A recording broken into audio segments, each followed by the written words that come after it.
Hey everybody, it's your boy Z-Man here to bring you part 2 of our Let's Play of Sly 2 Band of Thieves. In the last part, we got done with the introductory level, where we went to Cairo to try to steal back the clockwork parts, and we found out that some group of thieves stole them. They stole the parts that we were about to steal. Those thieving bastards. I mean, how can you ever justify stealing something? I mean, come on, we were just about to take those, but whatever. Now we've got to head into Dimitri's area. Let's do it. Black Chateau. He looks really creepy in that picture. Let's go ahead and start the episode. Getting ready for our mission. Once you get into the missions, these episodes are pretty awesome, I do have to say.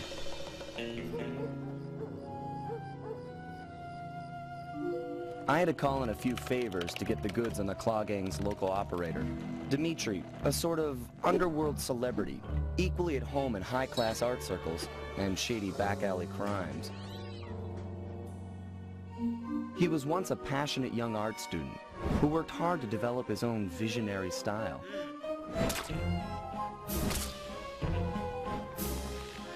Unfortunately, the art world wasn't quite ready for his kinetic aesthetic. So he gave them what they wanted, and started forging old masterpieces. His way of punishing those with bad taste. Dimitri now runs a nightclub on the west side. The thumping music, colorful light shows, and a hint of danger lure in chic young patrons from far and wide. And it's here, hidden somewhere, where we'll find the clockwork tail feathers. What Dimitri plans to do with the clockwork part is beyond me. But those plans end tonight. Okay, if that doesn't get you ready for a nice little thieving operation, I don't know what does. Sly has a way of just talking to you, doesn't he? I mean, seriously? Here we go. They always make it seem like it's a movie, and this one is called Sly Cooper and the Gang in the Black Chateau. The way they stylize this game, it makes it seem it's like a spy thriller. I don't know, there's also some action, like superhero parts, like old-time action superhero parts that we're going to see when we take out enemies. It gets pretty funny. But here's a good little look at the level we're going to be going through. It's not terribly big of a level. Apparently Sly 4 is going to expand upon the levels. Let's go ahead and see what we can buy here. Can we buy anything on ThiefNet yet? No. Because the coins basically, the coin system allows you to buy items and upgrades on ThiefNet. And hold up, I think Bentley's got a mission for us. I tell you, Bentley, it's gonna be a real pleasure robbing this nightclub. I share in your enthusiasm, but before we hit the inside, we'll need to do a little reconnaissance work. What do you have in mind? I've installed this special antenna on the safe house to help with our first job, hacking into Dimitri's satellite array. The coordinates for the job start beacon have been uploaded to your binocucom. Make your way to this position, and I'll give you a full briefing on our objective. I'm on my way.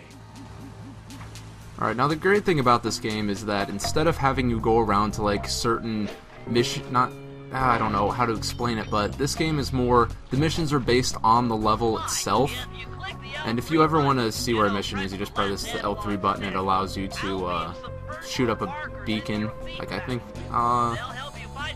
show it right.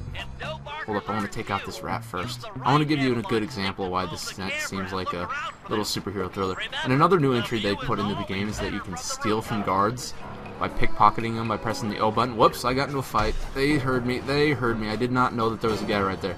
The only problem with taking out guards is if there's another guard around, they'll hear you, and once they see you, you're in for a little fight, unless you can run away fast enough. Or we're going to be getting a, whoops, dude, he punched me off the freaking ledge. That's not cool.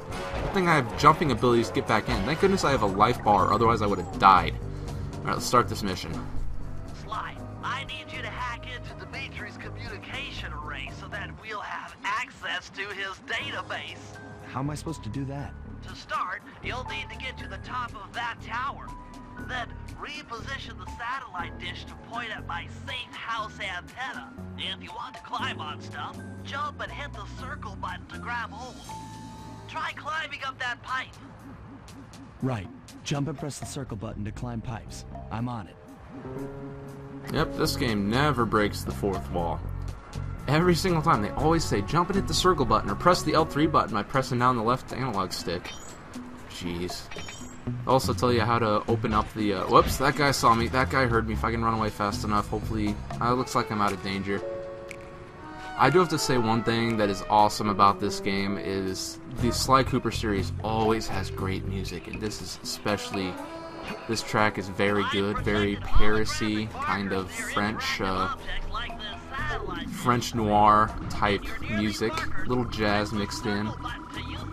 I'm not a guy who's gonna listen to jazz on his off time when I can be listening to other stuff, but there's nothing like a good bit of jazz in a video game or in a movie to set the mood right.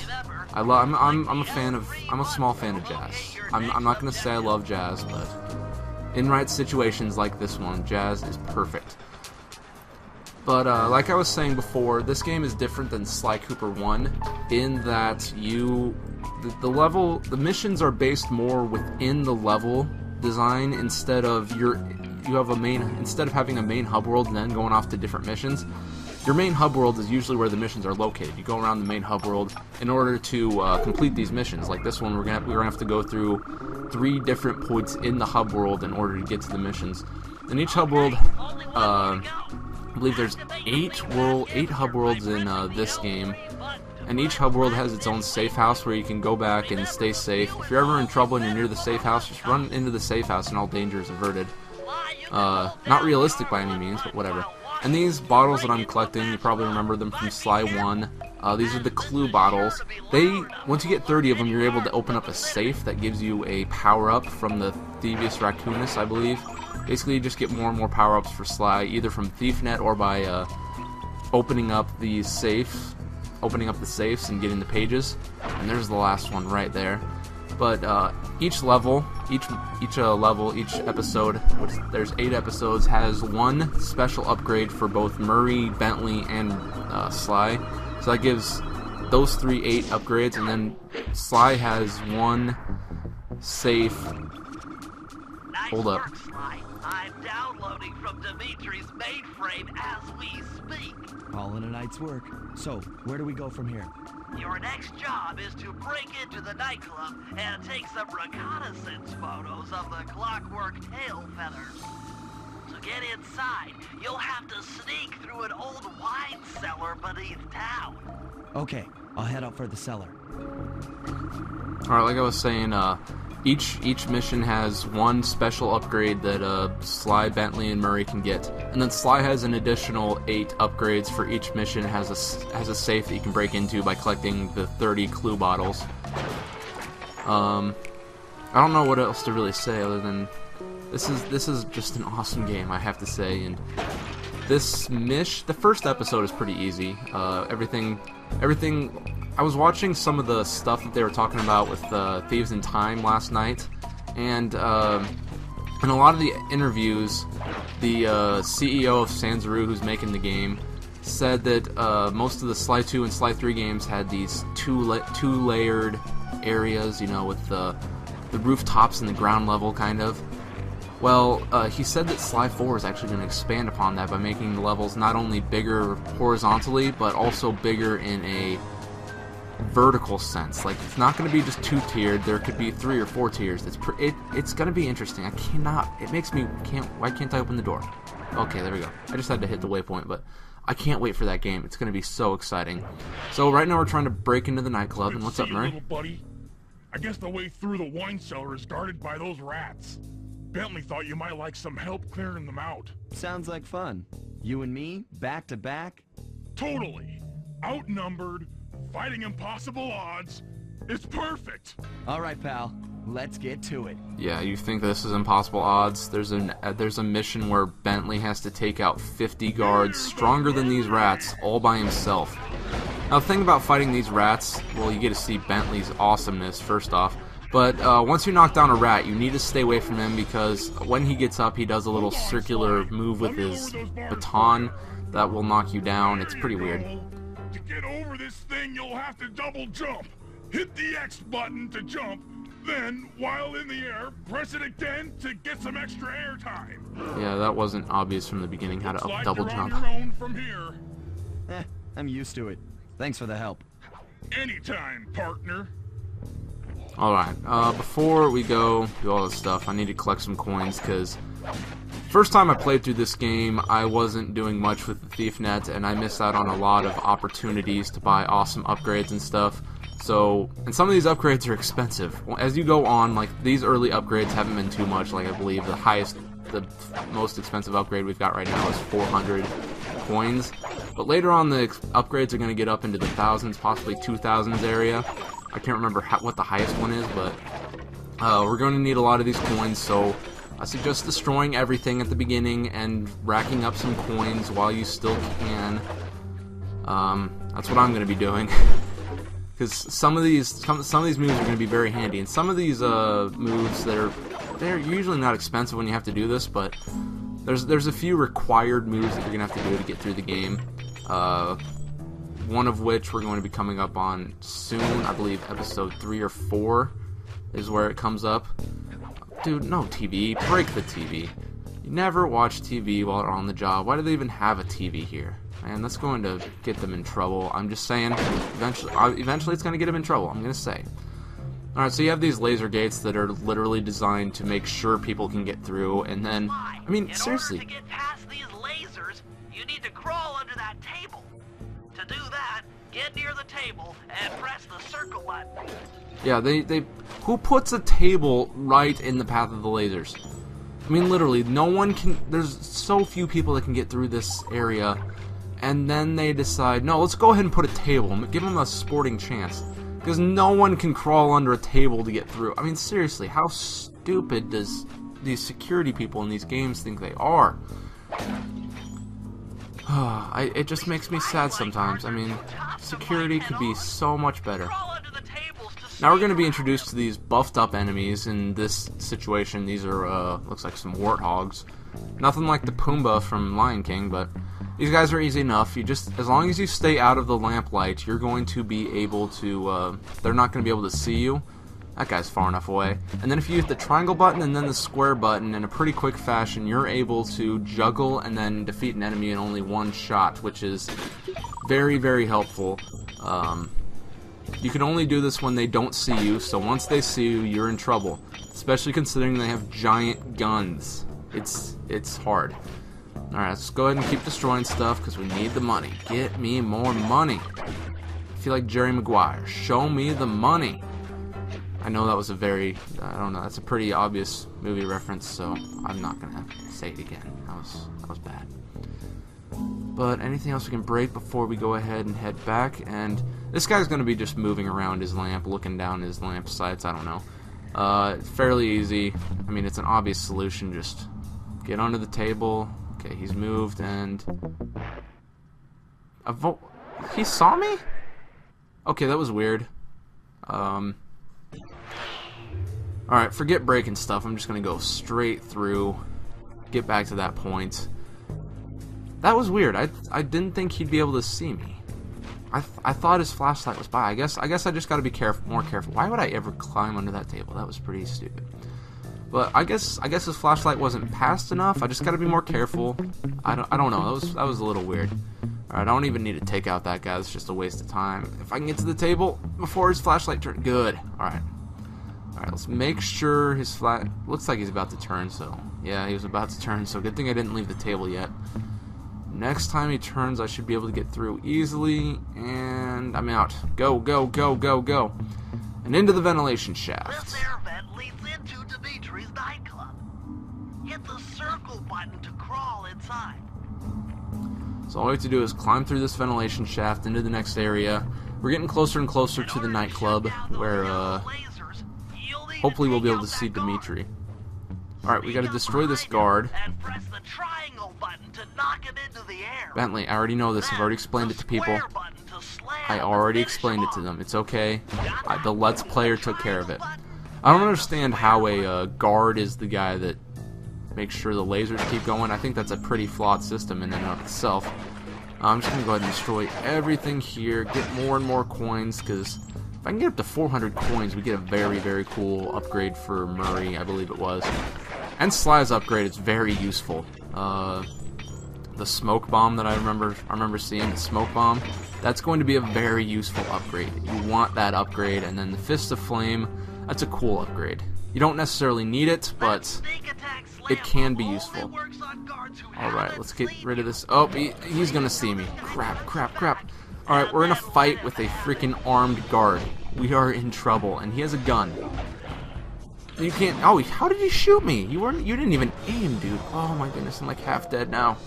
I was not at all ready for that. Okay, no one heard me, right? No one heard that. Good. No guards. Let's just go ahead and destroy some of this stuff and get out of here. That was bad. That was really bad. Thank goodness they gave me some health, because I believe this next part is littered with guards. If I remember correctly, yep, there's a couple of rats that I have to take care of. If you get in a fight with those rats, the sneak attack won't work. Oh, I picked a fight. The sneak attack doesn't work anymore, Bentley. Just stop talking about. Oh, jeez. I'm only down to half health. I really hope none of these guys get me. None of these guys can hit me. Don't you dare try to hit me. If they get out of range you, they throw these like dirt balls at you. They don't hurt at all, but I really don't see the point of them. It's kind of weird. I don't know what it is. Alright, let's go around and destroy some more stuff. Break that piano. Only give me 2 coins. Come on, that's a beautiful piano. When you break stuff, you're supposed to get like value for. I don't even know. That sign got me like 12 coins. Doesn't make sense sometimes, but at least it got some more health. Break. I don't even. Is that like a cigarette can, or is that just a trash can? Or because the trash can, that got me a lot of money. Well, of course, one man's trash is another man's treasure. A guitar! I should totally play it, or, you know, destroy it! I didn't want to destroy the guitar. I needed the money. Because, you know, in this world, you destroy stuff, you get money out of it. It's always fun just wrecking all of Dimitri's stuff. I mean, the man deserves it. He stole the clockwork feathers from me. Or, you know, from Interpol. But I was going to steal them first, so technically he stole them from me. Why do I feel like, oh, crap, I don't remember what villain it was, but he always said, if it exists, it belongs to me or something. It was pretty weird. Head for those windows and take some reconnaissance photos. Tap the R3 button, you know, click the right analog stick to bring up your binocular. It's already outfitted with a spy cam. Slide. Use the right analog stick to zoom in and out on photo targets. Tap the R1 button to take a picture when you've got a good shot. I have a good shot. Alright, we're gonna first get a shot of the money printer and see the clockwork tail feathers at work. Dimitri's using the clockwork tail feathers as printing plates. Given their rare alloy, they'll never wear out. Unlimited forged money. Alright, next, let's go ahead and get a shot of this generator here. When you're taking pictures, make sure it has to be green and you have to see the name of the thing that you're taking a picture of before we're taking the picture. That generator seems to be powering the security Attention, systems please down don't here. blow up the generator, the management. Why would you even put that sign there? Don't people already know that? Plus, isn't that a good sign to say, hey, blow up this generator to anybody that doesn't like you? Dimitri, professional lounge lizard and international forger. That should do it, Sly. Head back to the safe house and we'll cook up a plan of attack. There we go. Level, job complete. I like the job complete screen. It's pretty cool. But here we go. Time to cook up a plan to get at Dimitri. The recon photos are a grim reminder of what the modern thief is up against. Spotlights, stepped-up patrols. The sum of it all renders a direct assault impossible. To solve this puzzle, I'm going to need some more intelligence. First, replace this bugged painting with one Dimitri has in his office. Once in place, we should be able to listen in on his communications. Second, if you see the boss, tail him. We might learn something from studying his movements. Once we've got a proper understanding of the operation, those clockwork tail feathers are as good as ours. Seriously, all that stuff that I just did, and you don't know how to finish this job, Bentley. Whatever, fine. I'll get you more stuff. I guess. Well, I think I'm gonna go cut the part off right here. It's already a pretty long part, getting on 20 minutes. Jeez. That was my bad. But anyway, thank you all very much for watching. Be sure to like and favorite the part, because every like and every favorite helps. Comment telling me how I did, because I'm having a lot of fun with this series. I hope you guys are too, so let me know if you are. And, you know, subscribe to my channel for more Sly Cooper awesomeness. So, once again, thank you all very much for watching, and I will see all of you guys next time.